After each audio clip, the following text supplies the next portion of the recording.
आज Doubtnut app download करें।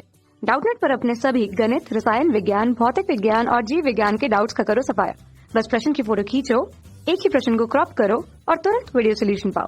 अभी डाउनलोड करें। हेलो दोस्तों, आपका प्रश्न है 0.025 ग्राम स्टार्च की उपस्थिति में 10 ml गोल्ड सॉल में 1 ml 10% NaCl विलयन मिलाने पर स्कंदन ठीक रुक जाता है। स्टार्च की स्वर्ण संख्या है। तो चलिए इस प्रश्न को हल करते हैं दोस्तों। ठीक है, तो दोस्तों यहाँ पे सबसे पहले हमें क्या देखना है, हमें देखना है कि स्टार्च की मात्रा क्या दे रखी है प्रश्न में।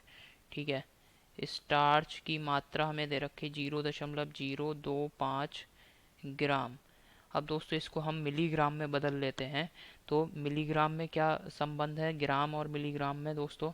ठीक है, 1000 मिलीग्राम बराबर होता है 1 ग्राम के। ठीक है, तो यहाँ पे ये जो हमें ग्राम में दे रखी है मात्रा स्टार्च की, इसको मिलीग्राम में बदलना है तो इसको 1000 से गुणा कर दें। ठीक है, तो ये हो जाएगा 25 मिलीग्राम। ठीक है, अब दोस्तों इस प्रश्न को हल करने के लिए हम क्या करेंगे, हम जो स्वर्ण संख्या है, ठीक है, इसकी परिभाषा को ध्यान में लाते हैं। ठीक है, तो परिभाषा क्या है दोस्तों? किसी रक्षी कोलाइड की स्वर्ण संख्या, किसी भी रक्षी कोलाइड की स्वर्ण संख्या, तो रक्षी कोलाइड की स्वर्ण संख्या उसकी मिलीग्राम में वह मात्रा है जो कि 10 ml स्वर्ण सॉल का स्कंदन रोकती है। जबकि दोस्तों हमने क्या कर रखा है, जो स्वर्ण सॉल है उसमें 10% NaCl विलयन का 1 मिलीलीटर मिलाया हो। ठीक है, अब दोस्तों यहाँ प्रश्न को देख लेते हैं। यहाँ पे क्या दे रखा है, स्टार्च की कुछ ग्राम में मात्रा दे रखी है। ठीक है, और उसकी उपस्थिति में, ठीक, क्या कर रहे हैं हम, 10 ml गोल्ड सॉल में क्या कर रहे हैं दोस्तों, 1 ml 10% NaCl मिलाने पर स्कंदन रुक रहा है। ठीक है, मतलब गोल्ड सॉल है, कोई गोल्ड सॉल है, कितना है, 10 ml।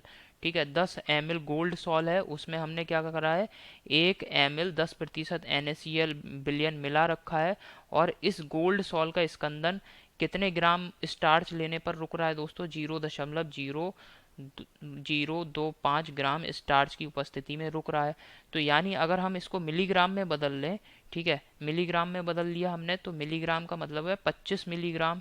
तो कितनी मात्रा है दोस्तों मिलीग्राम में, जो हमारा कोलाइड है 25 मिलीग्राम। ठीक है, तो 25 मिलीग्राम की उपस्थिति में गोल्ड सॉल, जो गोल्ड सॉल है, ठीक है, उसके 10 ml ले रखा है हमने, और जिसमें, और ये जो गोल्ड सॉल है दोस्तों, इसमें 10% NaCl विलयन का 1 ml मिला रखा है। तो कितने दोस्तों, 25 मिलीग्राम जो हमारा स्टार्च है कोलाइड के रूप में, इसकी उपस्थिति में इस प्रकार के जो गोल्ड सॉल है इसका स्कंदन रुक रहा है।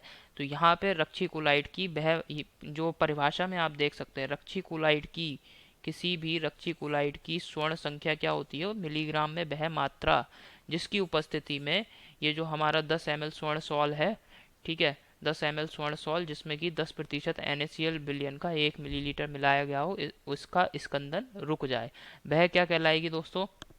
उस रक्षी कोलाइड की क्या कहलाएगी? स्वर्ण संख्या कहलाएगी। ठीक है, तो मिलीग्राम में कितनी मात्रा है स्टार्च की जिसकी उपस्थिति में गोल्ड सॉल का स्कंदन रुक रहा है? 25 मिलीग्राम। तो यानी स्वर्ण संख्या क्या होगी दोस्तों? स्वर्ण संख्या है, स्टार्च की स्वर्ण संख्या कितनी है? 25। ठीक है, तो यहाँ पे इसको मैं लिख रहा हूँ, स्टार्च की स्वर्ण संख्या कितनी आई है? 25। स्टार्च की स्वर्ण संख्या, स्वर्ण संख्या कितनी है दोस्तों? 25 है। ठीक है, स्वर्ण संख्या बराबर 25। ठीक है, तो स्वर्ण संख्या कितनी है स्टार्च की? 25। अब जो विकल्प दे रखे हैं, इन दिए गए विकल्प को देख लेते हैं कौन सा सही विकल्प है। ठीक है, तो पहले विकल्प में दे रखा है दोस्तों हमें 0.025, ये गलत विकल्प है। दूसरे विकल्प में दिया है 0.25, ये भी गलत विकल्प है। तीसरे विकल्प में दिया है 2.5, यह विकल्प भी गलत है। चौथे विकल्प में दोस्तों हमें दिया है 25, ये बिल्कुल सही विकल्प है। ठीक है, स्टार्च की स्वर्ण संख्या कितनी है? 25। यही हमारे प्रश्न का उत्तर है। आशा करता हूँ आपको समझ में आया होगा। धन्यवाद। कक्षा 6 से 12वीं से लेकर नीट, IIT, JEE वो एडवांस के लेवल तक 1 करोड़ से ज्यादा छात्रों का भरोसा। आज ही डाउनलोड करें डाउटनेट ऐप या व्हाट्सएप करें अपने सारे डाउट्स 8400 400 400 पर।